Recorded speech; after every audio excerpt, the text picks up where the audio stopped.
Hey everyone, welcome back to the 2013 Media Day. I'm Sarah Hecht. I'm joined here by new Trailblazer Dorell Wright. How are you, Dorell? Doing good. How are you? I'm well. Thanks for asking. You're number 2.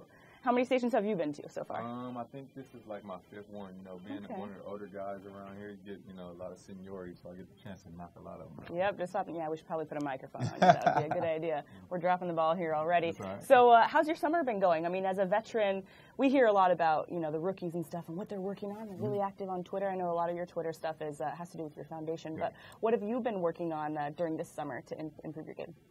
Just all around. I never pinpoint one thing going into the summertime. I always want to get my all-around game better, shooting the ball a little more consistent, working on free throws, getting to the basket and things like that. So it's been a lot of different things. So my summer's been very busy. We play in the Drew League down in Los Angeles, one of the best programs around.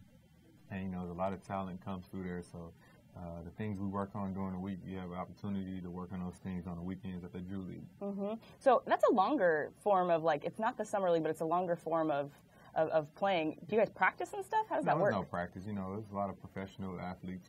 Guys work out daily. That's guys' jobs that really play there. So you just get there on Saturday or Sunday, whatever day your game is, and hopefully, you come out on top. And Dorell, you were a really touted acquisition free agent signing for the Trailblazers. People instantly talking about the kind of depth and really what you add and how you're going to flourish in Terry Stotts' offense.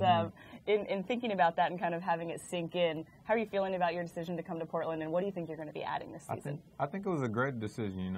Me coming here, with a young team, a team with a few veterans, young veterans at that. So, a great point guard, all-star forward, and a lot of guys that's going to be coming along as well. And I think their game will be stepping up as well. So it was a great decision coming here.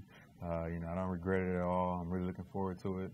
I know it's going to be a great offense, but, they really lacked, a lot of stuff off the bench last year, scoring and things like that. So hopefully myself and a few of my teammates can, pick up that slack and get us to, where playoff bench should be at. So I'm really looking forward to it. Yeah, and then Terry Stotts' offense, of course, loves to shoot the three. He likes to unleash it. Are you looking forward to that? I'm really looking forward to that. That's one of my specialties now around the NBA. And he told me the only bad shot is a transition 3 off the dribble with a hand in your face. So with that being said, I have a lot of open looks in. Definitely. Yeah. So now kind of going forward, there's been a mindset of this team. We were in a transition year. You're a veteran, like you said. There are some young veterans. You're going to be kind of one of the higher level veterans now. That's right. We'll say that that's right. in that way, right? What kind of things are you looking to? How does your mindset transition into helping some of the younger guys? Number one thing, you always got to lead by example. You really don't have to use your voice as much. Always try to correct the young guys when, they're probably not getting something. Just pull them to a side, just continue to encourage them. And that's how you get those guys on your side. You just can't go in there yelling at them and, just being another parent or another coach. Your job is to encourage those guys. That's the only way we're going to get better. If those guys are playing well, it makes everything else a lot smoother. So just lead by example. Go out there, play hard, get your extra shots in, get your extra work.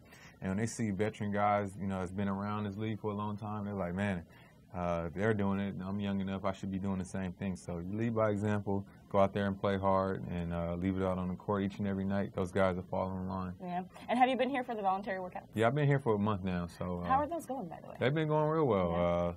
Yeah. It's always good to get that early camaraderie. Guys getting a chance to see where guys like the ball, see different things in guys' game, because you play against guys each and every year, but you never know the things they can do. So me being around a long time, I'm understanding where these guys can make shots at. So maybe if I was on another team, I'd probably second guess myself as far as passing somebody a shot that they had open and me not knowing they can make that shot. So just always, just trying to learn guys each and every day. And learning that, is there anyone in particular that you're really looking forward to playing with? Man, I'm looking forward to playing with everybody. It's a lot of good talent here, and I think, we have a real chance of being very good. So each and every day we're going to learn each other even more and just try to bond. And with us being here a month early is going to make everything click that much faster. I asked a similar question of LA. Now, a lot of teams make changes during the offseason, of course, and then you see kind of the power rankings and what comes out and how the team looks on paper. Right. What are your thoughts on how this team looks on paper? And then, of course, now having worked with guys, do you think that some of those projections of playoffs are a real deal? Yeah, I don't really want to jump to conclusion. You know, I got a lot of, different press and stuff like that with me coming in first saying it's a playoff team. I'm 100% going to back my words, but, once we get into camp and things like that, we work hard, listen to Coach's game plan and just follow what, he wants out of us. I feel like we're a playoff team, and I think we could really do it. With us adding these different guys, to bring off the bench, help the starters. We got a great starting five, I think. And, a lot of good shooters, a lot of playmakers and things like that. So if the guys coming off the bench come in and buy into the system and really, work at it each and every day as far as getting better, I think we'll be a playoff team. Well, I can tell you that Rip City is really excited about what the bench looks like, That's too, right. now with you really being the leader there. We've got some good questions from some fans in the chat. One of them comes from Richard, and he says, what's the most overlooked aspect of your game? I go back to being a point forward. A lot of people don't understand my ball handling abilities and me making plays for my teammates and putting guys in the right spots, get open shots. Me being a threat around the arc, me being able to use my shot fake to get in the paint, 1 or 2 dribbles, and, just getting it to the open man. Because, once you put the ball on the floor and you beat one guy, the defense is and his lead are so good, the paint collapse. So you always got guys around the perimeter, and me being 6'8", being able to see over guys, I'll be able to make the right play. Great. There's a lot of questions here about Portland. Now, you mentioned that you've been here for a month. What have you seen that you've liked? What have you explored? Have you done the food cart thing? Yeah. Now, of course, you're seeing all the rain. That's right. I think, the people, that's number one, nice people. It's always good, to be surrounded by great people. I've been in different places and the people aren't, as, polite and things like that. So that's always number one, the nice people. And the rain is the rain. I'd rather be in the rain than snow any day, so I don't have a problem with that at all.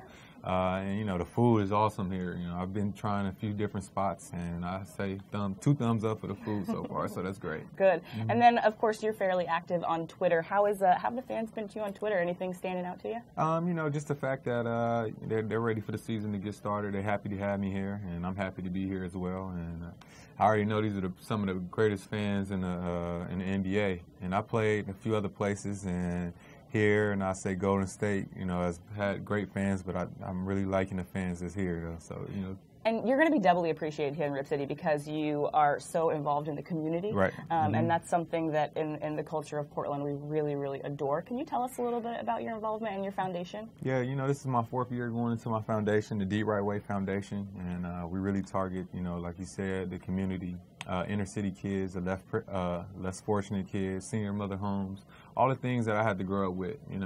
Me being blessed to have both parents as I grew up. I had a lot of peers and a lot of friends that, were called from the streets and the different gangs and stuff like that. So we just try to do our best to keep kids active and just let them know there is opportunity out there. I'm an inner city kid, so I understand a lot of stories, and I made it out of there, and I feel the same way for these other kids that's out here. Probably going the wrong direction right now, but, a few hours out of the day, if you touch one person as far as I don't know how many kids you speak to. If you could get that message across to 1 or 2 kids, I feel like you've done your job. So that's our biggest goal, is just